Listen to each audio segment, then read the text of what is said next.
So hello everyone, और आज के इस लेक्चर में हम लोग डिस्कस करने वाले हैं मोड को, क्योंकि प्रीवियस लेक्चर में हम लोग मीन की कैलकुलेशन भी डिस्कस कर चुके हैं और मीडियन को हम कैसे कैसे कैलकुलेट कर सकते हैं वो भी सब कुछ जान चुके हैं। तो अब बचता है हमारा मोड, है ना।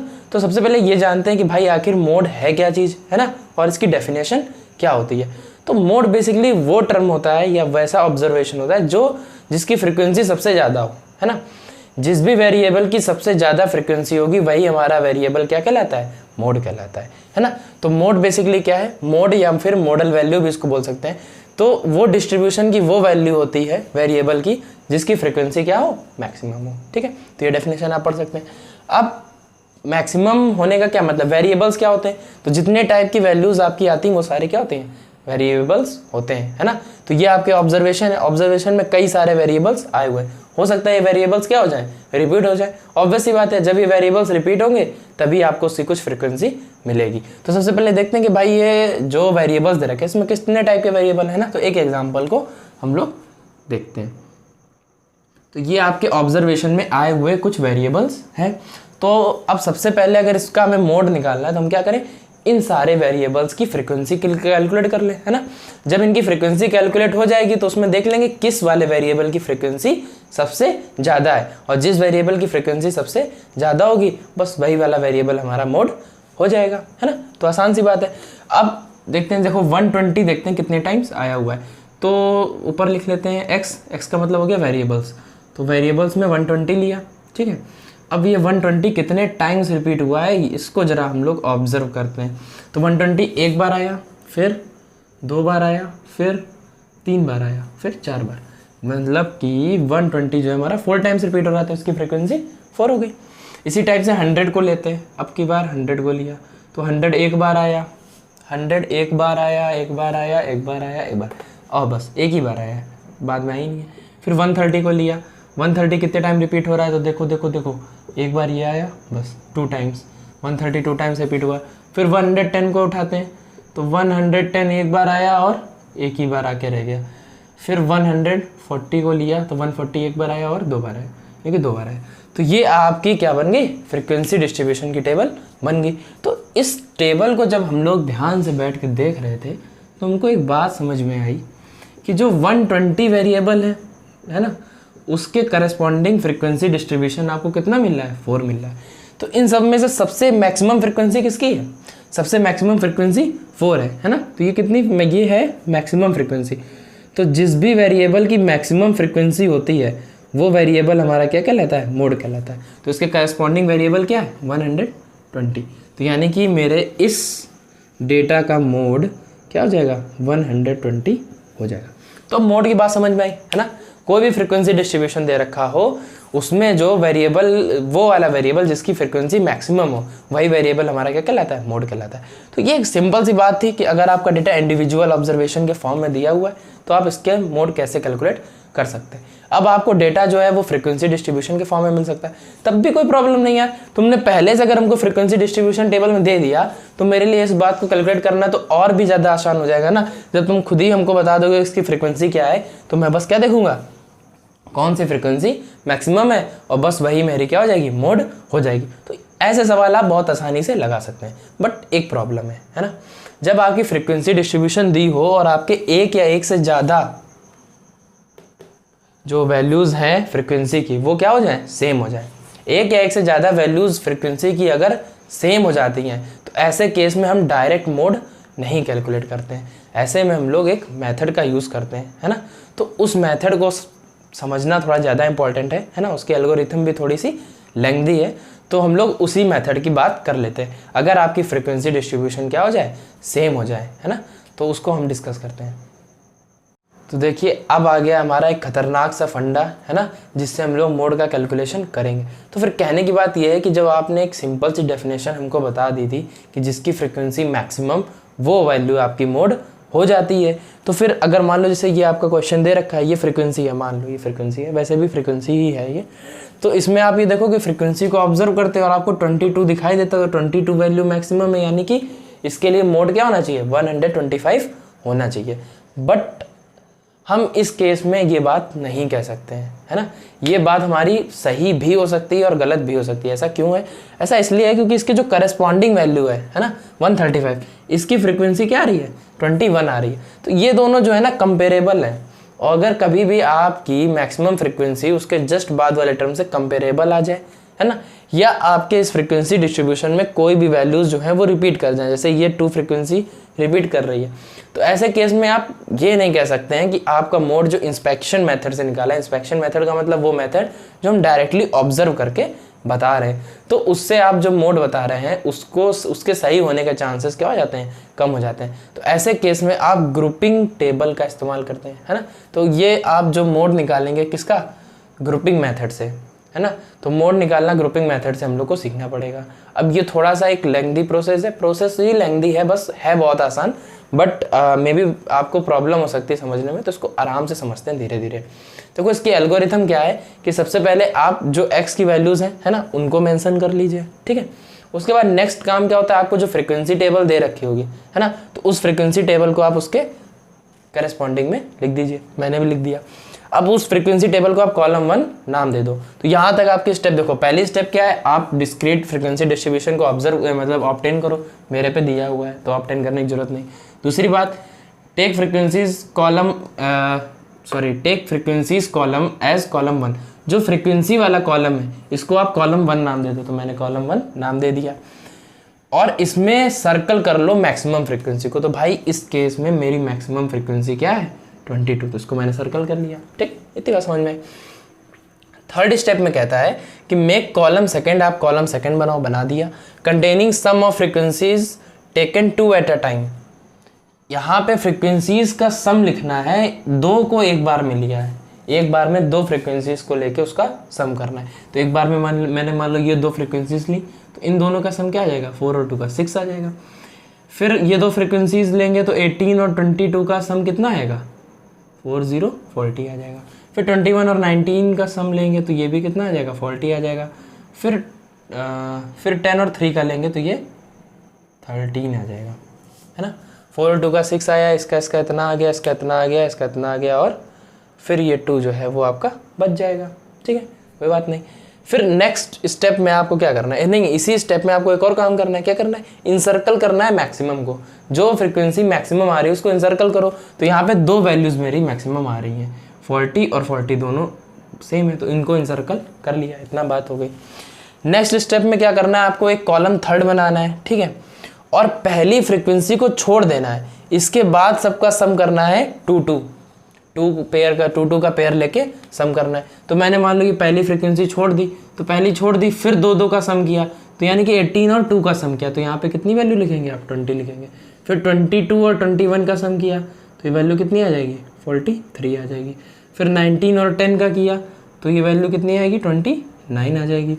फिर 3 और 2 का किया तो ये वैल्यू 5 आ जाएगी। अब इसमें भी जो मैक्सिमम वैल्यू है उसको इनसर्कल कर देना है। तो मैक्सिमम वैल्यू कौन सी है, 43, तो मैंने इसको इनसर्कल कर दिया, ठीक है। फिर नेक्स्ट स्टेप क्या कहते हैं कि आपको एक कॉलम फोर्थ बनाना है। भाई कॉलम फोर्थ भी बना लेंगे, इतना सब कुछ बना रहे हैं तो वो भी बना लेंगे। अब की क्या करना है, फ्रीक्वेंसीज के सम लेने हैं, वो भी टेकन 3 एट अ टाइम। आप 3 फ्रीक्वेंसी को एक साथ लो और फिर उनका सम लिखो। तो 3 फ्रीक्वेंसी का सम देखो, स्टार्टिंग से 3 फ्रीक्वेंसी का सम कर लो तो ये हो जाएगा। तो 18 + 2 20 और 4 24। तो इन तीनों का सम हमको कहाँ पे लिखना है, कॉलम फोर्थ में लिखना है। तो मैंने ये 24 लिख दिया, बढ़िया। फिर यहाँ तक तो हो गई। अब फिर 3 वैल्यूज़ लो और उसका सम करो, तो ये 3 वैल्यूज़ का सम करते हैं। तो 19 और 21 ये दोनों मिलके कितना हो जाएगा, दोनों मिलके 40 हो जाएगा, और 40 और 22 मिलके 62 हो जाएगा। तो ये वैल्यू आपकी आ गई 62, ठीक है। फिर हम 3 ले सकते हैं, हाँ फिर से 3 ले सकते हैं, 10, 3 और 2। तो इन सबको ऐड करेंगे तो कितना आएगा 15। तो इसको भी इसके मिड में लिख देते हैं। अब इसमें जो मैक्सिमम वैल्यू है इसको इनसर्कल कर लो, तो मैक्सिमम वैल्यू 62 है, इनसर्कल कर ली, ठीक है, यहाँ तक हो गया। फिर क्या कहता है कि आप एक कॉलम फिफ्थ बनाओ। अब कॉलम फिफ्थ को बनाने के लिए आपकी एक शर्त है कि जैसे उसमें एक फ्रीक्वेंसी छोड़ के 2 का सम किया था, ऐसा ही इसमें भी पहली वाली फ्रीक्वेंसी को छोड़ के 3 का सम करो। तो भाई पहली फ्रीक्वेंसी छोड़ दी, अब इन तीनों का सम किया, तो इन तीनों का सम करने में क्या आएगा, 22 में 18 ऐड करो, 22 में 18 ऐड करो तो 40, और 40 में 2 ऐड करो तो 42। तो ये तीनों की वैल्यू यहाँ पे लिखते हैं हम लोग प्यार से 42। फिर क्या करना है, फिर 3 का सम कर लेना है, तो इन्हीं तीनों का सम हो जाएगा। तो 21, 19 और 10। तो ये वैल्यू आ जाएगी 40 और 10 50, तो ये आपकी वैल्यू आ जाएगी 50। ठीक है, फिर से हम चाहते थे 3 का पेयर बनाना, बट अब 3 का पेयर बन नहीं रहा है, तो फिर इतना ही करके छोड़ देंगे। फिर लास्ट स्टेप में क्या कहता है, अब की आपको क्या करना है, अब की आपको 2 फ्रीक्वेंसीज छोड़ देनी है, स्टार्टिंग से 2 फ्रीक्वेंसीज छोड़ देनी है, इसके बाद 3 3 का सम कर लेना है। तो भाई मैंने 2 छोड़ दी, तो यानी कि इन तीनों का सम करना पड़ेगा, तो इन तीनों का सम करना पड़ेगा, तो ये 40 हो जाएगी और 50 और ये मिलके 51। तो इस वैल्यू को आप सेंटर पे लिखोगे एज अ 51, और इसमें भी मैक्सिमम को इनसर्कल करना था, है ना, ये हम लोग भूल गए थे, तो इसको इनसर्कल कर लेते हैं। फिर इन तीनों का सम कर लिया, फिर अब इन तीनों का सम होगा, तो 19 में 3 ऐड करेंगे 22, और 22 में 10 ऐड करेंगे 32, तो ये वैल्यू आपकी आ जाएगी 32। अब इसमें भी मैक्सिमम को इनसर्कल कर लो, यानी कि 51 को। ये काम, इतना काम करने में आपको कोई परेशानी है, ऑब्वियस सी बात है, पहली बार में होगी, है ना, पर एल्गोरिथम को देखो, है ना, एल्गोरिथम से बिना समझो, तो डायरेक्ट जैसे हम बताते आ रहे हैं उस टाइप से समझो। कुछ नहीं करना है, सारी x की वैल्यू रखनी है, उसके करस्पॉन्डिंग में जो फ्रीक्वेंसी टेबल लिखी है उसको कॉलम 1 मान के लिख लेना। जब आप कॉलम 2 लिखने जाएंगे तो आपको क्या करना है कि ये देखना है कि 2 2 का सम करना है, 2 2 फ्रीक्वेंसी का पेयर बनाना है और उसका सम करके उसको मिडिल पे लिख देना है। तो इन दोनों का सम किया, ये लिखा, इन दोनों का सम किया, ये लिखा, इन दोनों का सम किया, ये लिखा, इन दोनों का किया, ये लिखा। इसके बाद भी करना चाहते थे पर वैल्यू 1 है, इसके नीचे वैल्यू नहीं है, तो हम इसका सम नहीं कर पाएंगे, तो पेयर नहीं बन रहा है तो उसको छोड़ देंगे। फिर नेक्स्ट स्टेप में क्या कहता है, 2 2 का तो सम कर लिए हो, अब क्या करो, पहली वाली फ्रीक्वेंसी को छोड़ दो, इसके बाद 2 2 का सम कर लो। तो भाई मैंने इस फ्रीक्वेंसी को छोड़ दिया, क्योंकि अभी तक ये वाली फ्रीक्वेंसी छूट रही थी, समझ रहे हैं। अब की बार हमने ये फ्रीक्वेंसी छोड़ दी, तो फिर बाकी सबका सम ले, तो ये वाली इंक्लूड हो जाएगी। तो इन दोनों का सम लिया 20 आया, ये लिखा, इन दोनों का सम आया यहाँ लिखा, इन दोनों का सम लिखा है यहाँ, इन दोनों का सम यहाँ। अब इसमें भी मैक्सिमम वाले को इनसर्कल कर लिया। फिर नेक्स्ट स्टेप के, अब यार 2 वाला फंडा तो हो गया, ऊपर से भी नीचे से भी। अब क्या करते हैं, 3 3 का सम कर लेते हैं, ठीक है। तो अब क्या करते हैं, 3 3 का सम, तो 3 3 के पेयर बनाए, 3 3 का सम किया, 3 का सम किया, कॉलम इसमें लिखा, फिर 3 का सम किया, फिर लिखा, फिर 3 का क्या, फिर लिखा।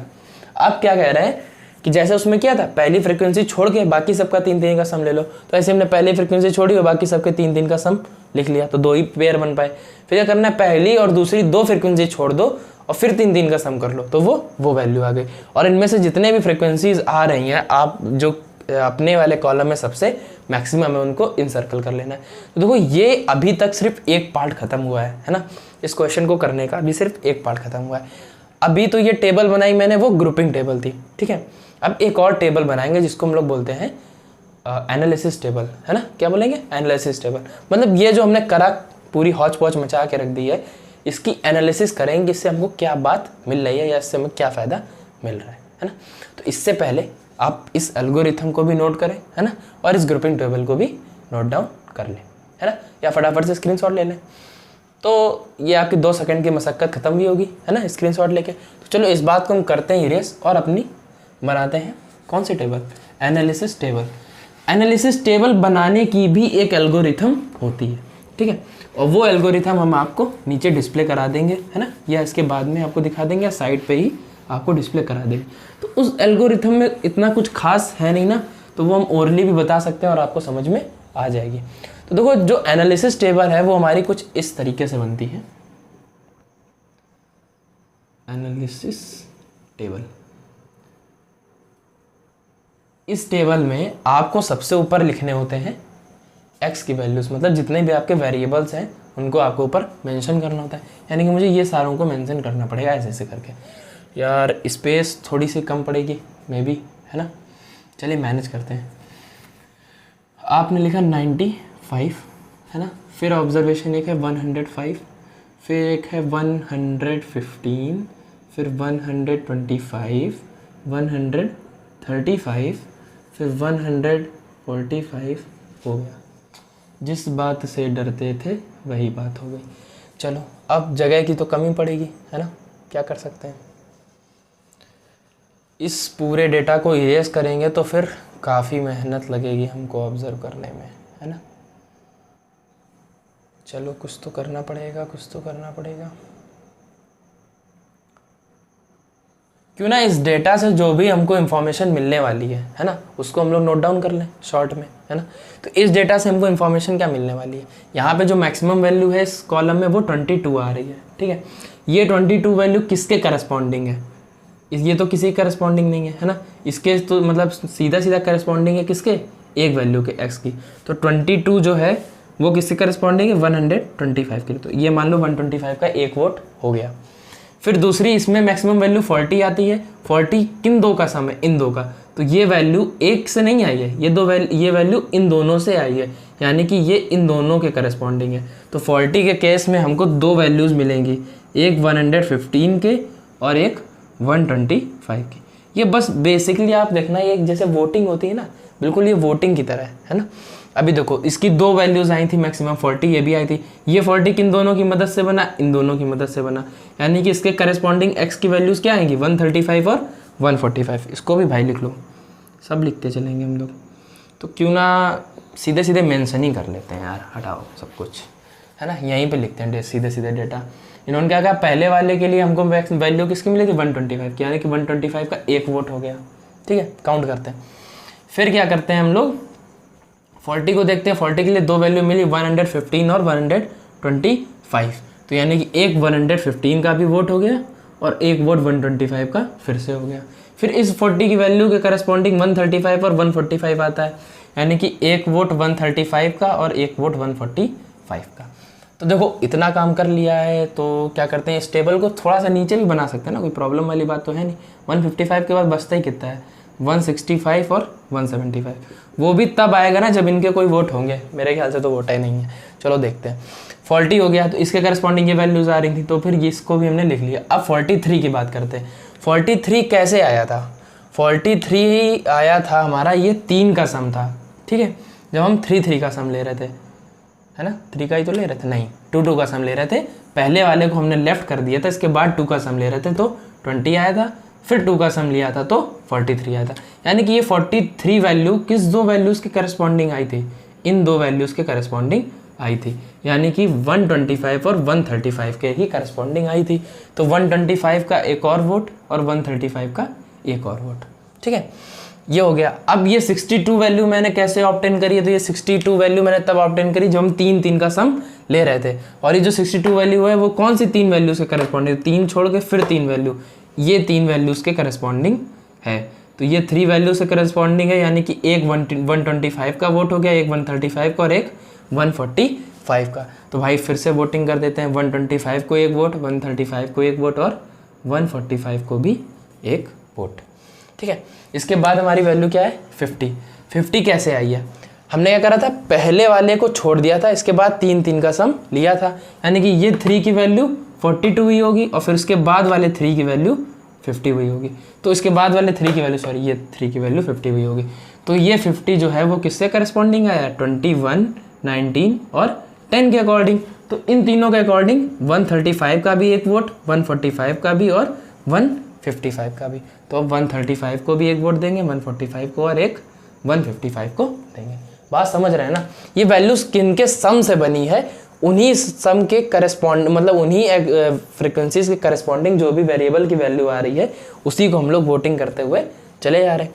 अभी क्या एक और वैल्यू आई है 51 कैसे आई है, हमने स्टार्टिंग की 2 फ्रिक्वेंसीज छोड़ दी थी, फिर 3 का सम किया था तो 51 लिखा था। तो यानी कि इसके इन तीनों के करस्पॉन्डिंग हमको वैल्यू मिली है। तो यानी कि इसका एक वोट, इसका एक वोट और इसका एक वोट, यानी कि 115 का एक वोट और फिर 125 का एक वोट और एक 135 का वोट, यानी कि 165 और 175 ये ऐसे बंदू हैं जिनको कोई भी वोट नहीं मिला है, पर इनको भी आपको ऐसे करके मेंशन करना ही पड़ेगा। तो इसको भी लिख लेते हैं, 165 और 175, इन बेचारों को एक भी वोट नहीं मिला, है ना। तो ये ऐसे ही हारेंगे बिल्कुल बुरी तरीके से। ये आपने वैल्यूज़ लिखी है ना, तो किस किस के करस्पॉन्डिंग लिखी, तो ये हम लोग यहाँ पे ऐसे मेंशन कर देते हैं कि कॉलम 1 के अकॉर्डिंग वैल्यू ये आ रही थी, कॉलम 2 के अकॉर्डिंग वैल्यूज़ ये आ रही थी, है ना। कॉलम 2 के अराउंड 2 वैल्यू आ रही थी, ये दोनों एक ही साथ लिखनी पड़ेंगी, है ना। 40 2 बार आया था, तो ये दोनों कॉलम 2 के अकॉर्डिंग आई थी। फिर कॉलम 3 के करस्पॉन्डिंग हमको ये वैल्यू मिली है, कॉलम 4 के करस्पॉन्डिंग ये वैल्यू मिली है, कॉलम 5 के करस्पॉन्डिंग ये वैल्यूज़ मिली हैं और कॉलम 6 के करस्पॉन्डिंग ये वैल्यूज़ मिली। ऐसे करके आपको लिखना है ना, जैसे हमने लिखा ये तरीका आपका होगा लिखने का। ठीक है, थोड़ा सा ऊपर नीचे है, समझ लीजिएगा। तो अब फिर क्या करना है, जब इतना डेटा कर लोगे तो सबके बार्स गिनने, 115 पर कितने बार्स मिले आपको, तो यहाँ पे टोटल करेंगे हम लोग। टोटल करेंगे तो क्या देखेंगे, 115 के हमको 2 बार मिले, ठीक है।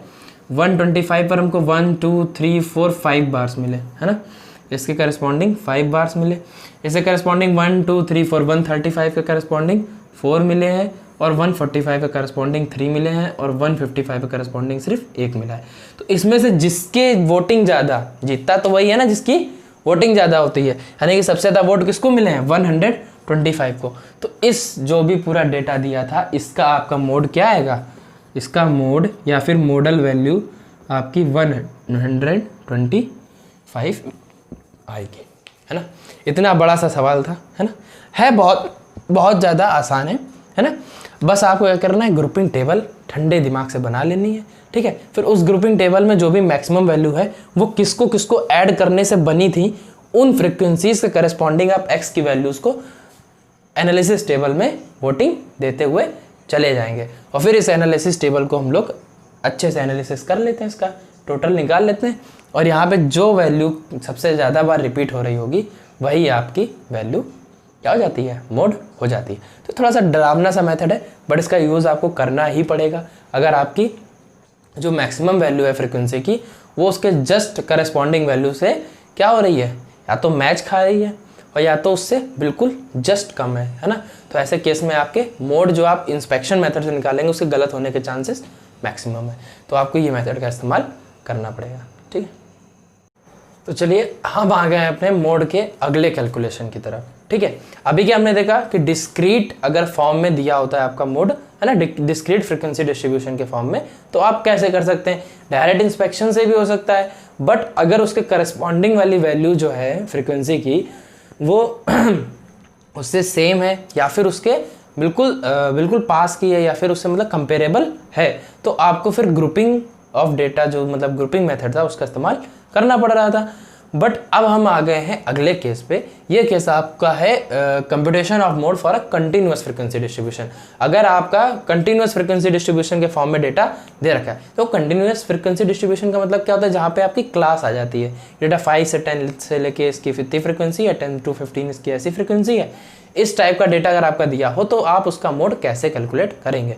देखो यहाँ पर क्या है कि मोड सिंपल मोड नहीं दिया है, मतलब यहाँ पे सिंपल वेरिएबल नहीं दिया हुआ है, यहाँ पे उसकी पूरी की पूरी एक क्लास दी हुई है। तो आपका एम क्या होगा कि अगर आप मैक्सिमम फ्रीक्वेंसी वाले क्लास को फाइंड आउट कर लें, है ना, तो उस क्लास को आप सबसे पहले फाइंड आउट कर लो, है ना। फिर जब उस क्लास को फाइंड आउट कर लोगे तो उसके बाद आपको 3-4 पॉइंट्स हैं, उनको आपको वैल्यू कैलकुलेट करनी पड़ेगी, जो आपकी आसानी से आ जाएगी एक बार अगर आपकी मोड वाली क्लास आ जाए, है ना, मॉडल क्लास आ जाए। तो वो करना क्या है, डिस्क्रीट फ्रीक्वेंसी डिस्ट्रीब्यूशन दे रखा है, ठीक है, आपको वो वाली क्लास ढूंढनी है जिसकी फ्रीक्वेंसी मैक्सिमम है। तो देखो 2 मेथड बताए थे, एक इंस्पेक्शन से हो सकता है और एक ग्रुपिंग से हो सकता है। देखो हम डायरेक्ट कोशिश करते हैं इंस्पेक्शन से। तो इस केस में क्या है कि हमको 23 जो है वो मैक्सिमम वैल्यू दिख रही है, और उससे करस्पॉन्डिंग जो दूसरी वैल्यू है वो 10 है, मतलब एकदम उससे बिलो है, तो इससे तो कुछ दिक्कत होने वाली है नहीं। उससे करस्पॉन्डिंग दूसरी तरफ 21 है, इससे मे भी प्रॉब्लम हो सकती थी, बट ये इतने ज़्यादा कंपेरेबल नहीं है क्योंकि इससे 2 यूनिट्स कम है। अगर यही 21 की बजाय 22 होती तो हमको फिर इसको ग्रुपिंग से ही लगाना पड़ता। बट इस केस में हम इंस्पेक्शन से भी बता सकते हैं कि जो 23 वाली वैल्यू है उसकी फ्रीक्वेंसी मैक्सिमम है, यानी कि जो 12 से 15 वाली क्लास है ये हमारी क्लास कैसी हो जाएगी, ये हमारी मॉडल क्लास हो जाएगी। देखो अभी तक तो हम सिर्फ मॉडल क्लास बता पाए ना, हमको तो मॉड चाहिए, है ना, मॉडल वैल्यू चाहिए। तो मॉडल वैल्यू आखिर कैसे आएगी, तो इसके लिए आपकी ये एल्गोरिथम है कि जब आप मॉडल क्लास तक पहुंच जाएं, इसके बाद आपको स्टेप 3 आपकी शुरू हो जाती है। इस केस में आपको क्या करना है, ये 4-5 वैल्यूज हैं जिनको फाइंड आउट करना है। लोअर सबसे पहले आता है स्मॉल एल, मतलब लोअर लिमिट होनी चाहिए मॉडल क्लास की। तो ये रही मेरी मॉडल क्लास 12 से 15। तो इसकी लोअर लिमिट क्या होगी, देखो हम एक साथ में एक एग्जाम्पल लगा रहे हैं ना, इससे और क्लियर होता है। तो यानी कि मेरी एल की वैल्यू इस केस में क्या आ जाएगी, 12 हो जाएगी। इसकी लोअर लिमिट क्या है, 12। ये हम लोग क्या लिख लेंगे, आप एक चीज़ लिख लेंगे इसमें कि बाई इंस्पेक्शन, है ना, इंस्पेक्शन करके आपको ये पता चल गया है, बाई इंस्पेक्शन वी नो, क्या जानते हैं आप, we know that 12 to 15 is the modal class. जो 12 से 15 तक की वैल्यू है ये आपकी मॉडल क्लास है, ठीक है। अगर इस जगह पे आपका इंस्पेक्शन मेथड नहीं लगता तो वो जो लंबा चौड़ा मेथड अभी आप जस्ट पहले पढ़ चुके हैं ग्रुपिंग वाला, उससे आपको पहले मॉडल क्लास फाइंड आउट करनी पड़ती, और फिर जब आपकी मॉडल क्लास आ जाए इसके बाद आपको क्या करना है वो हम आपको बता रहे हैं। तो आपको स्मॉल एल की वैल्यू फाइंड करनी है, जिसका मतलब है लोअर लिमिट मॉडल क्लास की, तो मॉडल क्लास की हमने लोअर लिमिट निकाल ली। सेकंड बात यह है फ्रीक्वेंसी ऑफ मॉडल क्लास, जो आपकी मॉडल क्लास आ रही है उसकी फ्रीक्वेंसी क्या है, तो उसकी फ्रीक्वेंसी 23 है इस केस में, तो ये मैंने 23 भी लिख लिया बढ़िया से। दूसरी बात width of model class, model class जो है उसकी विड्थ कितनी, यानी कि वो कितनी बड़ी है, कितनी बड़ी है भाई 3 से 6, यानी कि इसके बीच का डिफरेंस कितना है 3, तो ये मॉडल क्लास की मेरी विड्थ कितनी हो जाएगी 3 हो जाएगी, स्मॉल h की वैल्यू आ गई। फिर क्या है कहते हैं f1 होता है, f1 का मतलब है वो फ्रीक्वेंसी, उस क्लास की फ्रीक्वेंसी जो जस्ट प्रीसीडिंग हो, है ना, जस्ट पहले वाली वो मॉडल क्लास है, तो मॉडल क्लास से जस्ट प्रीसीडिंग कौन सी है 9 to 12, और इसकी फ्रीक्वेंसी क्या है 10, यानी कि f1 की वैल्यू मेरी क्या हो जाएगी 10। फिर एक और बात कहते हैं कि आप एक f2 भी निकालो, और f2 का मतलब क्या है, वो वाली क्लास जिसकी मॉडल वैल्यू से जस्ट फॉलोइंग है, मतलब जस्ट बाद वाली, यानी कि 15 to 18, तो इसकी फ्रीक्वेंसी क्या है 21, तो f2 की वैल्यू कितनी हो जाएगी 21। अब ये जब ये आप 5 वैल्यूज़ को फाइंड आउट कर लें with the help of model class, तो आप एक फॉर्मूले को अप्लाई करें मोड के, और आपको आपका आंसर मिल जाएगा। तो ये मोड का फॉर्मूला होता है आपका mode is equal to L plus f minus f1 upon 2f minus f1 minus f2 into h। तो इसको हम लोग यहाँ पर यूज़ करने वाले हैं, है ना। तो मोड का फॉर्मूला 2 बार लिखते हैं, याद होगा। मोड का फॉर्मूला क्या होता है L प्लस, देखो जो मेन फ्रिक्वेंसी है ना f, उससे क्या करो उसकी f1 घटा दो, प्रीसीडिंग वाली सब्ट्रैक्ट कर दो, फिर इसी f को 2 बार ले लो, तो फिर f1 से भी सब्ट्रैक्ट कर दो और f2 से भी सब्ट्रैक्ट कर दो। तो इस टाइप से आपको याद हो सकता है ना, याद कर सकते हैं हम लोग। तो L की वैल्यू 12 हो जाएगी, दे रखी है, f की वैल्यू 23 गिवन है, f1 को सब्ट्रैक्ट करेंगे, f1 की वैल्यू 10 है, ये कर दिया। 2 टाइम्स ऑफ f करना है, तो f का 2 टाइम्स मतलब 23 का 2 टाइम्स यानी कि 46, सब्ट्रैक्ट करेंगे f1 को यानी कि 10 को, और सब्ट्रैक्ट करेंगे f2 को यानी कि 21 को, ठीक है, इंटू h करना है यानी कि इंटू 3 करना है, ये करा। फिर 12 प्लस, अब देखो 23 में से 10 जाएगा तो कितना बचेगा 13 बचेगा, है ना। तो ये कितना आएगा 13, नीचे देख लेते हैं 21 में 10 ऐड हो जाएगा, तो माइनस का कितना आ जाएगा, माइनस का 31 आ जाएगा, और माइनस का 31 से 46 सब्ट्रैक्ट होगा तो कितना बचेगा 15, तो ये आपका आ जाएगा 15 इंटू 3। तो देखो 3 से ये जाएगा 5 टाइम्स, है ना। तो आपका सिंपल बचा कितना 12 प्लस 13/5। तो इसको थोड़ा सा और सॉल्व करते हैं प्यार से, कैसे सॉल्व होगा, 12 प्लस 5 का डिवाइड दे देते हैं 13 में, तो ये आ जाएगा 5 2 जा 10 और फिर 30, तो 5 6 जा 30, तो ये आपका आ जाएगा 14.6। तो आपका मोड जो है इस पर्टिकुलर क्वेश्चन का वो आपका 14.6 आ जाएगा। तो देखो इसमें तो इंस्पेक्शन मेथड लग गया था, तो हमने मॉडल क्लास बहुत ही ईजिली आइडेंटिफाई कर ली, और ईजिली अगर मॉडल क्लास आइडेंटिफाई कर ली तो हमने मोड भी बड़े आसानी से लगा दिया। पर देखो अगर कभी भी वैल्यूज़ कंपेरेबल आ जाएं या कोई भी वैल्यूज़ जो है फ्रीक्वेंसी की वो रिपीट कर जाएं, तो फिर आप ये मेथड अप्लाई नहीं कर सकते हैं। तो आपको पहले ग्रुपिंग मेथड से उसका मॉडल क्लास को आइडेंटिफाई करना पड़ेगा, और फिर उस मॉडल क्लास की हेल्प से आप ये सारी वैल्यूज़ को फाइंड आउट करेंगे, और इसके बाद उनको रख के आप अपना मोड कैलकुलेट कर सकते हैं। तो ये देखिए जब नहीं गिवन होगा तो ये क्वेश्चन थोड़ा सा लेंथी हो जाएगा, but you have to do it, you have no chance. Okay, छोटा सा डिस्कशन जो आपका स्टैटिस्टिक्स में रह गया है उसको भी हम लोग डिस्कस कर लेते हैं, है ना। तो ये है, आपने अभी तक 3 तरीके पढ़ चुके हैं आप अपने डेटा को रखने के, है ना, उसकी मिड वैल्यूज़ को कैलकुलेट करने के। एक था मीन, एक था मीडियन और एक था मोड, है ना। अब इन तीनों में आपस में भी तो कुछ रिलेशनशिप हो सकता है, ऑब्वियस ही बात है, हो सकता है। तो उस रिलेशनशिप की हम लोग बात करने वाले हैं जो मीन, मीडियन एंड मोड के बीच में होता है ना। तो वो रिलेशन ये होता है कि जो मोड है वो 3 टाइम्स मीडियन में आप 2 टाइम्स किसको सब्ट्रैक्ट कर दें, मीन को सब्ट्रैक्ट कर दें, तो वो आपका मोड के इक्वल हो जाता है ना। ये छोटी सी बात है, इसका इस्तेमाल आप कैसे कर सकते हैं। देखिए अगर किसी क्वेश्चन में आपको तीनों वैल्यू निकालनी हो, आपसे कहे कि आप मीन भी निकालो, मीडियन भी निकालो, मोड भी निकालो, तो नॉर्मल इंसान क्या सोचेगा कि मैं पहले मीन कैलकुलेट करता हूँ, जितनी भी टेबल बना कैसे भी मुझे करना पड़े, फिर मैं मीडियन को कैलकुलेट करूँगा, फिर इसके बाद मैं मोड को भी कैलकुलेट करूँगा, ठीक है। बट आप एक काम कर सकते हैं, अगर आपको ये रिलेशन पता है तो आप कोई भी 2 वैल्यूज़ को फाइंड आउट करिए, ठीक है, और तीसरी वैल्यू जो है वो आपकी कैसे आ सकती है, आप इस पर रिप्लेस कर दें और वो तीसरी वैल्यू आपको मिल जाएगी, है ना। ये भी बात आसान है। तो इससे क्या हो सकता है, आपकी जो एक टाइम की कैलकुलेशन है वो आपकी बच जाएगी, ठीक है। फिर वो आप पे डिपेंड करता है कि आपको क्या कैलकुलेट करना बुरा लगता है ना, मतलब क्या कैलकुलेट करना आपको कठिन लगता है, तो आप उसी को ड्रॉप करके बाकी 2 वैल्यूज़ को कैलकुलेट करके यहाँ पे पुट करेंगे और आपको तीसरी वैल्यू अपने आप मिल जाएगी। अब देखो नॉर्मल फार्मूला एक तरीके से याद कर लो, अब आप इतने बड़े हो गए कि अपने आप ही सब्स्टिट्यूट करके सारे फार्मूले बना सकते हैं, बट अगर आपकी मर्जी नहीं है तो आप देख लेते हैं। हमने मोड के इक्वल में फार्मूला लिखा है, आप मीडियन और मीन के इक्वल में भी ला सकते हैं। तो मान लो इसी फार्मूले को हमको मीडियन के इक्वल में रखना है, तो यानी कि हमको क्या फ्री करना पड़ेगा, मीडियन को फ्री करना पड़ेगा। तो देखो मैं 3 टाइम्स मीडियन को फ्री कर रहा हूँ, है ना, तो फिर प्लस का 2 मीन माइनस का 2 मीन उस साइड चला जाएगा, यानी कि प्लस का 2 मीन हो जाएगा। तो यानी मोड में क्या कर दो, 2 टाइम्स मीन को ऐड कर दो, तो ये आपका क्या कहलाएगा, मीडियन, 3 टाइम्स मीडियन। और हमको सिर्फ मीडियन चाहिए, तो मीडियन इज इक्वल टू, है ना, मोड बाई 3 कर दो या 1/3 इंटू मोड कर दो, 1/3 ऑफ मोड कर दो प्लस 2/3 ऑफ मीन कर दो, है ना, इस टाइप से लिख सकते हैं। तो ये मीडियन की वैल्यू हो गई। अब ऐसे ही कह दो हमको मीन के टर्म्स में सब कुछ चाहिए, तो मीन को फ्री कर लेते हैं। तो 2 टाइम्स ऑफ मीन का मतलब क्या होगा, 3 मीडियन माइनस का मोड, ठीक है।